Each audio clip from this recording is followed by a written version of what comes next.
जी हाँ दोस्तों, कुछ लोग हैं भाई जो खेसारी लाल यादव का मौका का फायदा उठा रहे हैं। आप लोग को पता ही होगा कि खेसारी लाल यादव का अभी गाना नहीं आ रहा है, जिसका फायदा विरोधियों को मिल रहा है भाई।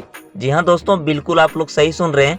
खेसारी लाल यादव का गाना नहीं आने से भाई विरोधी लोग का गाना ट्रेंडिंग में चला जा रहा है और विरोधी लोग का गाना भी मिलियन में चला जा रहा है। आप समझ पा रहे होंगे।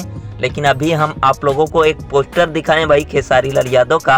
आपको लग रहा होगा कि खेसारी लाल यादव का गाना है, लेकिन वो खेसारी लाल यादव का गाना नहीं है। ना तो उसमें खेसारी लाल यादव काम किए हैं, ना ही किसी प्रकार का उसमें खेसारी लाल यादव से रिलेटेड है भाई। फिर भी खेसारी लाल यादव का फोटो लगा देते हैं थंबनेल में और भाई खेसारी फैंस उनको क्लिक करते हैं। उसके बाद देखते हैं उसमें खेसारी लाल यादव नहीं है। तो ये भाई बहुत गलत हो रहा है खेसारी लाल यादव के साथ और खेसारी लाल यादव के फैंस के साथ। भाई गाना नहीं आने से यही सब प्रॉब्लम हो रहा है।